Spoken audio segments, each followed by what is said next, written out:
యెషయా గ్రంథము 55వ అధ్యాయము 4వ వచనాన్ని చదువుకుందాం.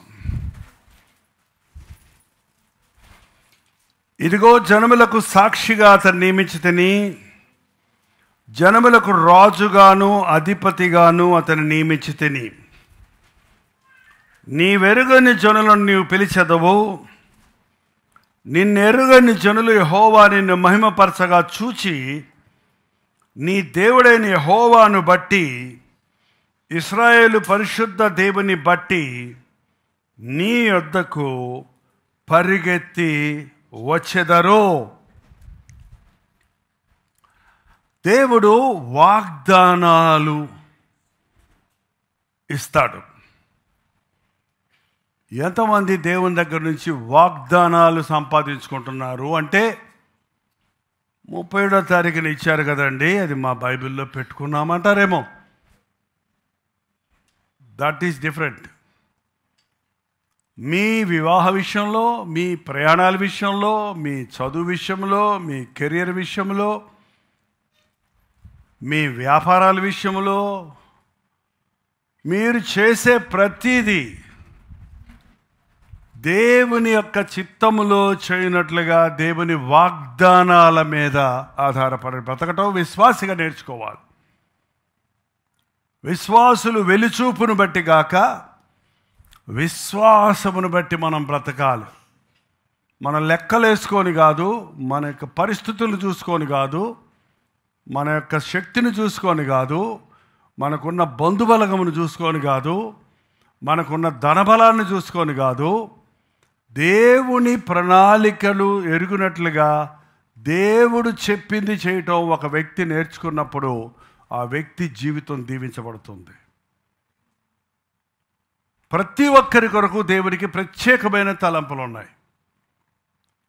మీరు అడగలేదు, నన్ను సలహా అడగకుండానే, నన్ను అడగకుండానే వాళ్ళు చేశారు కాబట్టి వాళ్ళు అవస్థలు పడుతున్నారు అన్నది ఇశ్రాయేలీయుల జీవితాల్లో చాలా చోట్ల బైబిల్లో రాయబడి ఉన్నాయి. నీ జీవితంలో నీవెక్కడైనా స్టక్ అయిపోయావంటే, ఆగిపోయావంటే, లేకపోతే ముందుకు వెళ్ళలేక ఇక దారి లేక మళ్ళీ వెనక్కి తిరిగావంటే నీ సొంత మార్గంలో నువ్వు వెళ్ళావని అర్థం. దేవుని మార్గానికి క్లోజింగ్ లేదండి, అది ముందుకు సాగుతుంది. ఒకనెదుట సరిగా కనబడు మార్గము కలదు, తుదకది మరణమునకు దారి తీయను. ఇవాళ మంచిగా కనపడే మార్గాలు మనకు ఉండొచ్చు, కానీ దాని అంతం అర్ధాంతరమైన మరణంగా మారుతుంది. నా జీవితంలో నేను నేర్చుకుంది ఒకటే. చాలాసార్లు నా సాక్ష్యం వింటారు కాబట్టి మళ్ళీ మళ్ళీ చెప్తే మీకు కొంతమందికి ఇబ్బందిగా ఉంటుందేమో, కానీ చెప్పక తప్పదు. నా పాపాలు క్షమించాడు అని ప్రభు నాకు వాగ్దానం ఇచ్చాడు, నేను నమ్మాను. అంతేకాదు, నేను క్షమించబడ్డాను. అంతేకాదు, ఆ రోజు నుండి నా జీవితంలో మార్పు కలిగింది.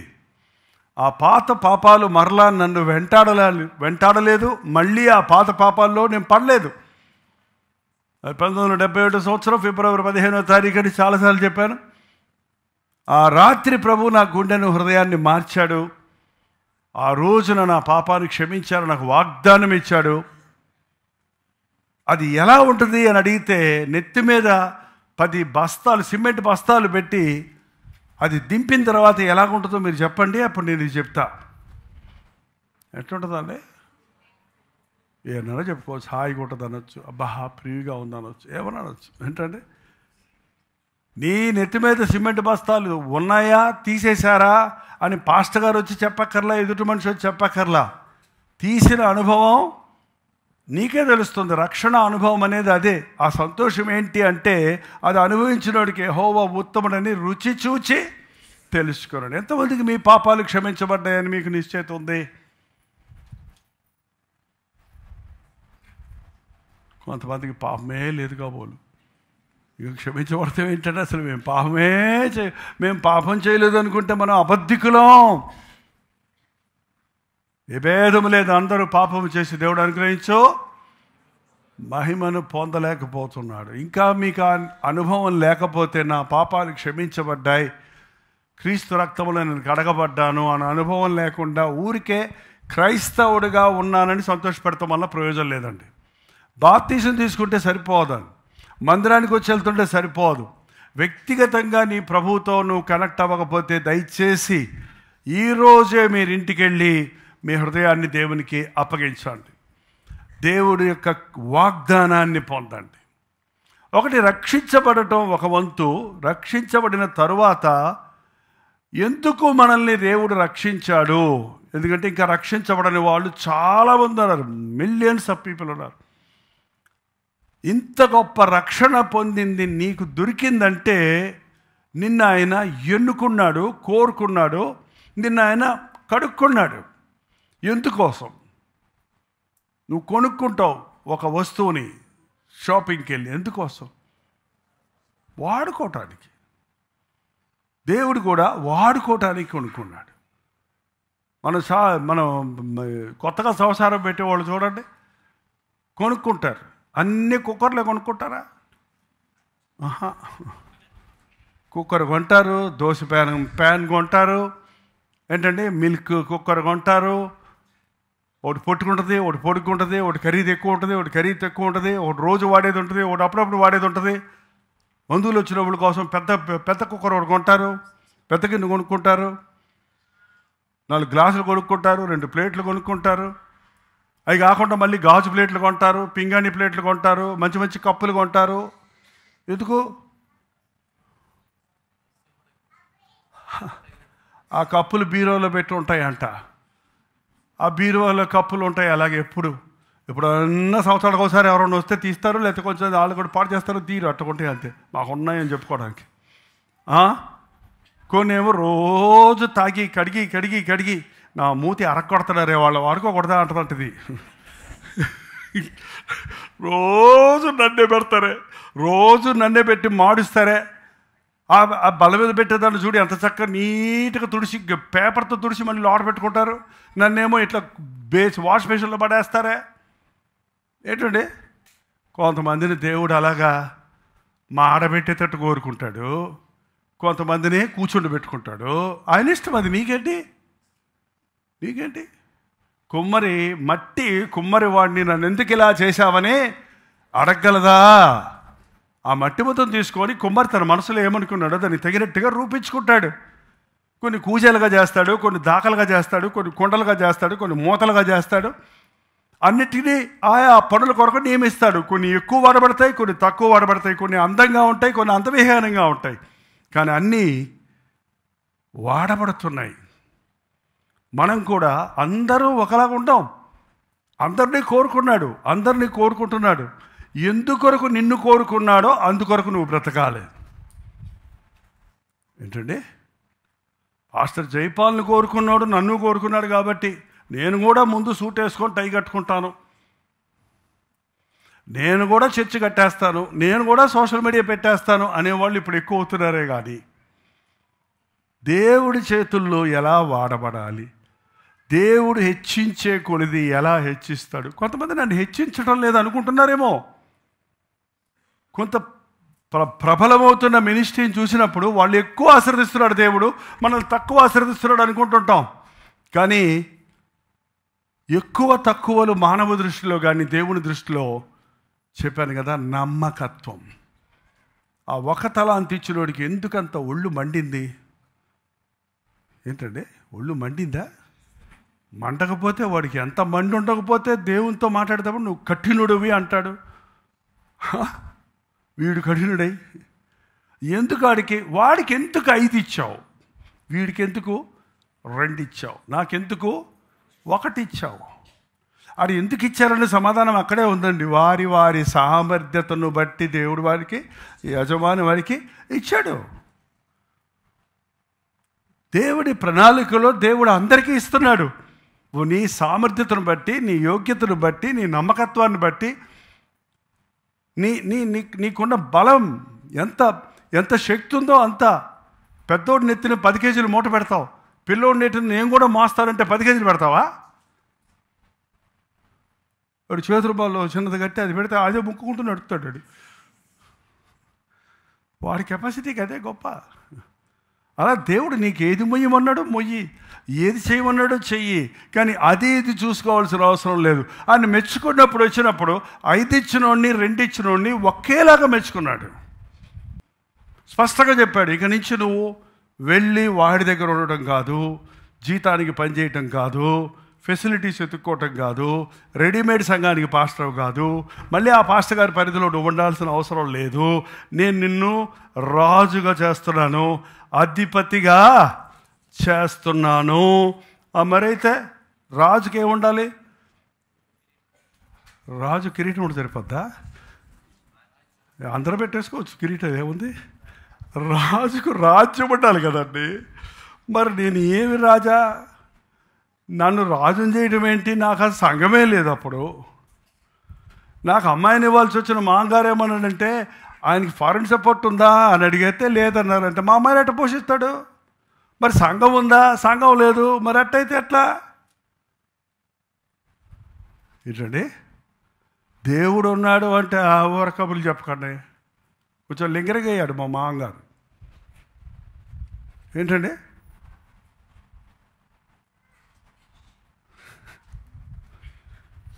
మా నాన్నగారు ఒక సంబంధం తీసుకొచ్చారు.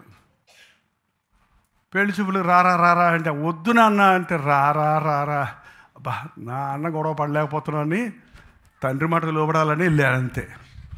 కూర్చొని మనసులో ప్రార్థన చేసుకుంటే ఉన్నా, ప్రభా నీ చిత్తమే నీ చిత్తమే నీ చిత్తమే అనుకుంటా ఉన్నాను అంతే. వాళ్ళు ఎంతసేపు కూర్చున్నారు, కాఫీలు ఇచ్చారు, తింటున్నారు. అమ్మాయిని తీసుకురండి అంటున్నాడు మా నాన్న, తీసుకురావట్లా. లోపల గుసగుసలు ఆడుకుంటున్నారు. ఇంకా ఉండలేక తీసుకురండి అంటే ఒక ఆయన, అది కాదండి, మేము మీ ఇంజనీర్ గారు అబ్బాయి అంటే మీకు ఇంకొక అబ్బాయి ఉన్నాడు కదా లెక్చరరు, ఆ అబ్బాయి అనుకున్నామండి, సేవకులకైతే మేము ఇవ్వండి. ఇది చెప్పడానికి ఎంతసేపా? వీడి కాలు గోటికి పనికిరాడు ఆడు అని ఒక తనుదండి లేరా అన్నాడు. హల్లెలూయా స్తుతి మహిమ.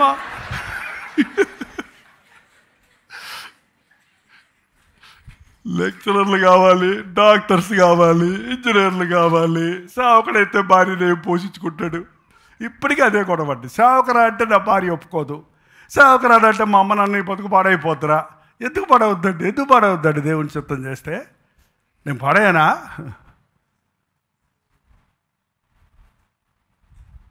దేవుడు క్లియర్గా ఇచ్చిన వాగ్దానం. రాజ్యం లేదు ప్రభా, ఏం చేయమంటావు? ఇల్లు లేదు, చర్చి లేదు, కాంగ్రిగేషన్ లేదు. చెన్నై కాంగ్రిగేషన్ అంతా నేను సంపాదించిన ఆత్మలంది సహవాసానికి అప్పచెప్పిపోయాను. నేను ఎవరిని మోసుకెళ్ళి మళ్ళీ వాళ్ళని తీసుకెళ్ళి వేరే సంఘం పెడతాను, ఆ పద్ధతి కాదు అసలు. ఇప్పటికీ అది కాదు. ఒకటే మాట చెప్పాడు, తర్వాత వచ్చిన చదవమన్నాడు దేవుడు. నీ వెరుగని జనులను నీవు పిలిచెదవు, నిన్నెరుగని జనులు యెహోవా నిన్ను మహిమపరచడం చూచి నీ దేవుడైన యెహోవాను బట్టి ఇశ్రాయేలు పరిశుద్ధ దేవుని బట్టి నీ యొద్దకు పరిగెత్తుకొని వచ్చేదారు. ఈ రోజు వరకు అది నెరవేరుతుందండి. ఈ రోజు వరకు అది నెరవేరుతుంది. లిటరల్గా మీటింగులు పెట్టేటప్పటికీ ఆటోల్లో, సైకిల్లో, బస్సుల్లో, కార్లలో గుంపులు గుంపులు గుంపులు గుంపులు మీటింగ్ ఆవరణలో దిగుతుంటే అది చూస్తున్నప్పుడు నాకు అక్షరాల, అప్పటికి ఎన్ని సంవత్సరాలు, 30 సంవత్సరాల క్రితం దేవుడిచ్చిన వాగ్దానం అక్షరాల నెరవేరడం చూస్తున్నాను. ఇప్పటికీ చూస్తున్నారు. కాపురంలోనే చూశాను.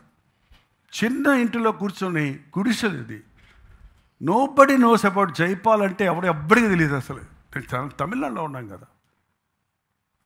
అప్పటికి ఇంకా 30 years వయసు, నాకు 30 సంవత్సరాల వయసు అంతే. ఈ వాగ్దానం అట్లాగే ఆ గుడిసెకి రోజు వచ్చి తలుపు కొట్టేవారు. మా ఊరు రండి, యూత్ మీటింగ్ పెట్టండి, మా చర్చిలో యానివర్సరీ మీటింగ్లో వచ్చి ప్రసంగం చేయండి, మా సండే స్కూల్ టీచర్స్ మీటింగ్ పెట్టాం, మీ ప్రసంగాల్లో ఎక్కువ పిల్లల గురించి చెప్తున్నారు, మా టీచర్స్కి మీరు మీటింగ్ పెట్టండి అని మొత్తం ఎన్ని ఇన్విటేషన్స్ అంటే అన్ని డినామినేషన్లో ఇన్వైట్ చేసేవారు. చెప్పాను కదా, 600 ఊర్లు తిరిగానంటే అన్ని ఊర్ల నుంచి జనం వచ్చి నన్ను పిలుచుకెళ్ళి ఆ ఊర్లో మీటింగులు పెట్టారు. అసలు అక్షరాలు అక్కడే నెరవేరింది ఆ వాగ్దానం. మాట ఇచ్చినవాడు నమ్మదగిన వాడండి, నమ్మాలి. But it took 30 years complete అవ్వడానికి. ఇంకా కంప్లీట్ అవ్వలేదు, వెయిట్ చేయాలి. ఒక అలాకు బియ్యం వచ్చాయి అంతే, కానుక. రూపాయి పావుల కానుకొచ్చేది. అలాగే బియ్యం అంటే వాళ్ళు బియ్యం తెస్తారు పల్లెటూరులో, డబ్బులు ఉండే వాళ్ళకి పాపం. ఆ రూపాయి పావులతో ఆ 25 రూపాయలు అద్దె కట్టుకొని నెలకి అక్కడ జరిగిన సేవ ఈ రోజున ఇంత స్థితికి వచ్చిందంటే మాట ఇచ్చిన వాడు నమ్మదగిన వాడు.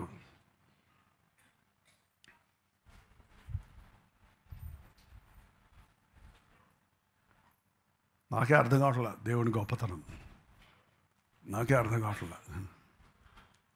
ఒక్కొక్క వాగ్దానం బ్రతుకులో నెరవేరిందండి. చెన్నైలో దేవుడిచ్చిన వాగ్దానం, ఇబ్బంది గలవారు, అసమాధానంగా ఉన్నవారు, అప్పులు చేసుకున్నవారు అతని యొద్దకు కూడి రాగా అతడు వారికి అధిపతి ఆయను. ఎవరంటాళ్ళు? 22:1 మొదటి సమయాలు 2 సమయాలు మొదటి సమయం 2 సమయాలు 22:1 2 చక్కగా చదివే. ఎవరాళ్ళు? ఇబ్బంది గలవారు అందరూ, అప్పులు చేసుకున్న వాళ్ళందరూ, అసమాధానంగా ఉన్నవారందరూ. ఎవరికంటే అధిపతేనా? కోటీశ్వర్లకా, ఎడ్యుకేటెడ్కా, డాక్టర్స్కా, ఇంజనీర్స్కా, ఫారినర్స్కా, దొరలకా, ఆఫ్రికన్స్కా, ఆస్ట్రేలియన్స్కా? ఎవరండి? ఇబ్బందులు ఉన్నోళ్ళు, అసమాధానంగా ఉన్నోళ్ళు, అప్పులు చేసుకున్నోళ్ళు. అప్పులు చేసుకున్న వాళ్ళ దగ్గర ఎన్ని డబ్బులు ఉంటాయి? డబ్బులు పట్టి ఉండదు వాళ్ళ దగ్గర, అప్పులు పట్టి ఉంటుంది. ఎంత అద్భుతమైన దేవుడు అండి. ఇంచుమించు అందుకే నేను ఇప్పుడు మన కలవరి చర్చిలో 400 మంది ఉంటే దేవుడు వాగ్దానం అంతే కదా అనుకుంటాను నేను. అంతే. ఎంతమంది వచ్చారు? ఎంతమంది వస్తున్నారు? ఒక సర్వీస్కి 400.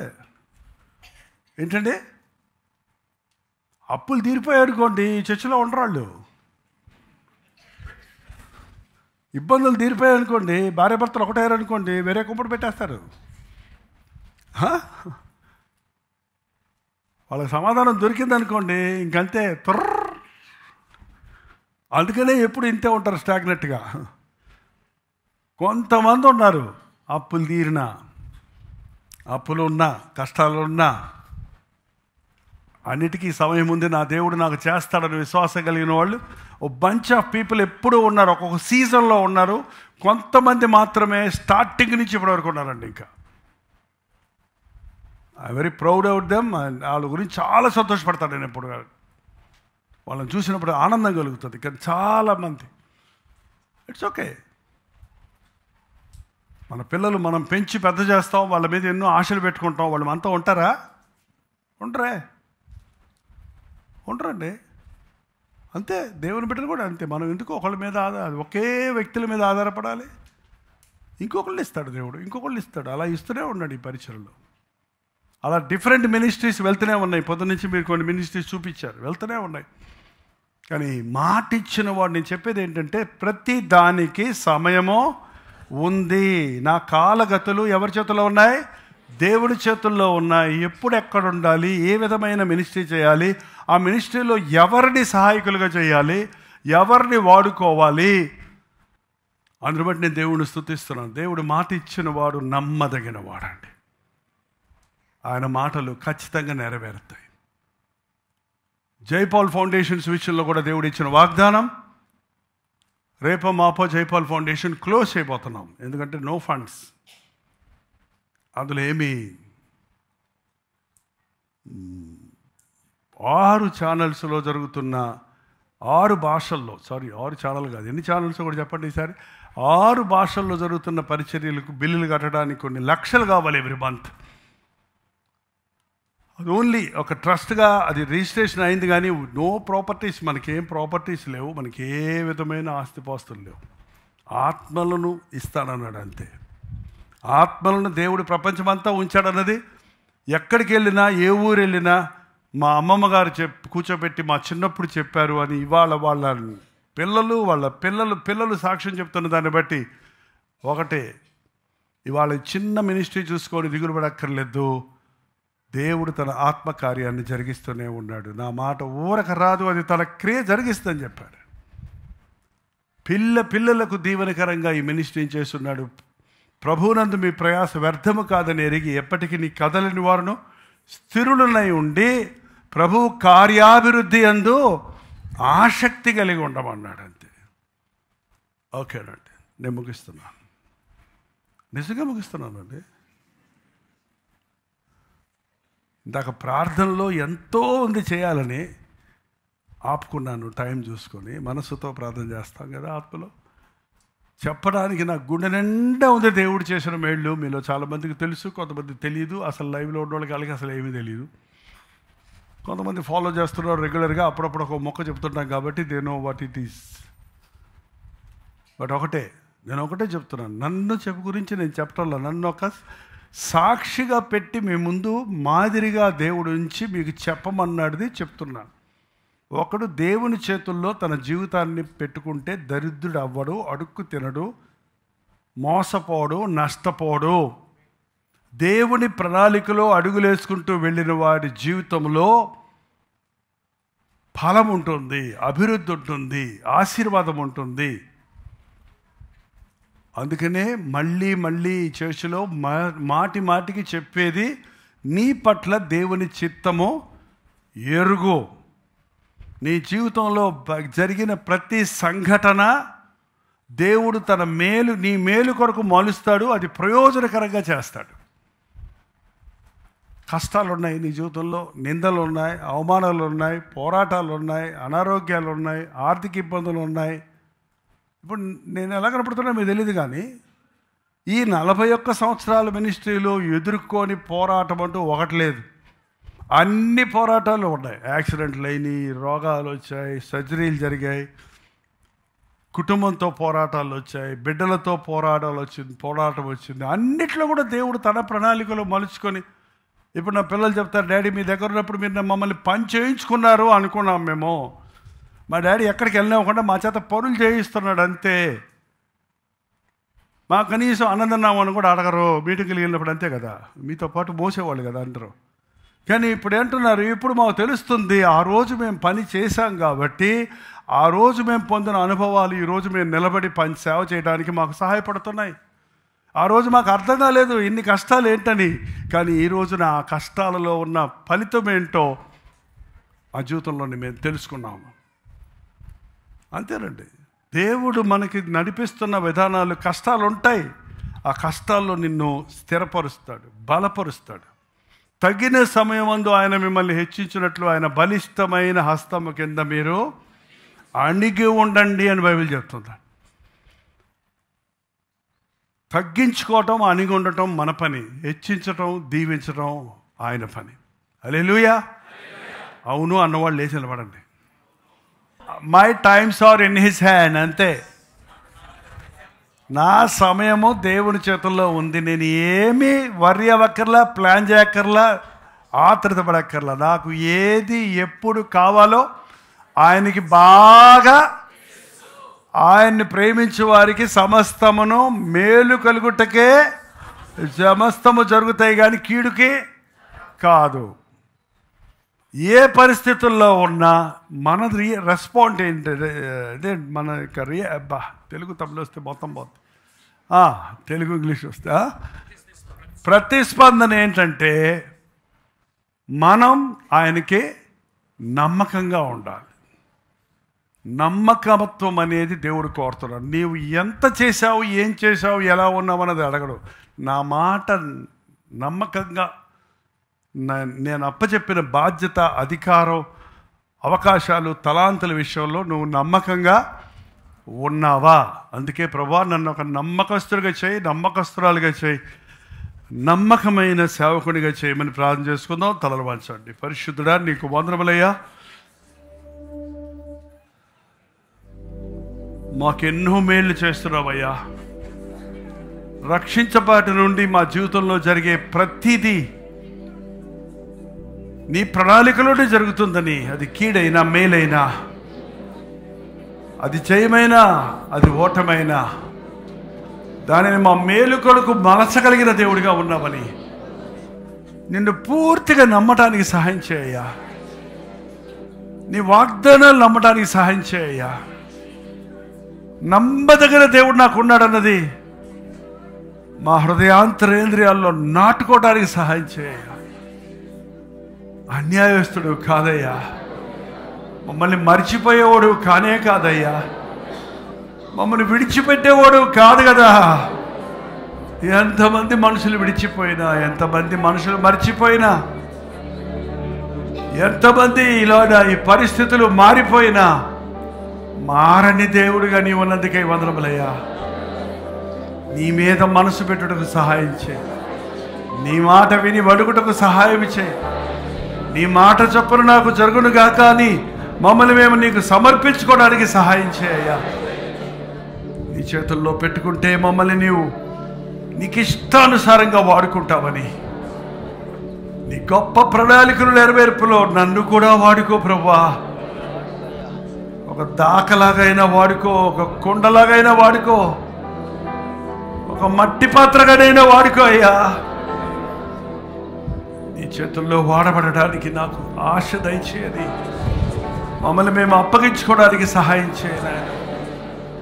41 సంవత్సరాల పరిచర్యలో ఎంతమందిని నీవు రక్షించుకున్నావో, ఎంతమందిని తీర్చిదిద్దుకున్నావో, ఎంతమందిని నాయన నీ రాజ్య వారసులుగా చేసుకున్నావో, ఎంతమందిని వారి పిల్లలకు దీవెనకరంగా చేశావో నాకు తెలియదు. కానీ ప్రభునందు మా ప్రయాస వ్యర్థం కాలేదని, పడ్డ ప్రయాసకు ప్రతిఫలమిస్తున్నామని అక్కడక్కడ విన్న సాక్ష్యాలను బట్టి నిన్ను స్తుతిస్తున్నామయ్యా. అది చాలేసయ్యా. చేసిన దాన్ని బట్టి సంతోషిస్తూ కూర్చోక చేయవలసిన దాని కొరకు పరుగులెత్తే మనసు మాకు దయచే. లాభసాధాలు ఎన్నుకునేవారిగా కాక దైవ చిత్తాన్ని అన్వేషించేవారిగా ఉండటకు సహాయం ఇచ్చే. నా బ్రతుకు దినముల్లో ఈ 72 సంవత్సరాలు నీ కనుదృష్టి నా మీద ఉంచినందుకే వందనములు. రక్షించబడ్డ నాటి నుండి నేటి వరకు నీ కొరకు బ్రతకడానికి నీవు కృపణించినందుకు వందనములయ్యా. నా బలహీనతలను బట్టి కాక, నీ కృపను బట్టే, నా సామర్థ్యతను బట్టి కాక, నీ దయా ప్రేమలను బట్టే ఈ పరిచర్యను ఇలాగూ సాగడానికి సహాయం చేస్తున్నామని నిన్నే స్తుతిస్తున్నానయ్యా. మరణం వరకు నమ్మకంగా ఉండటానికి నాకు సహాయం ఇచ్చాను. నమ్మకమైన పరిచర్య చేయడానికి సహాయం ఇచ్చాను.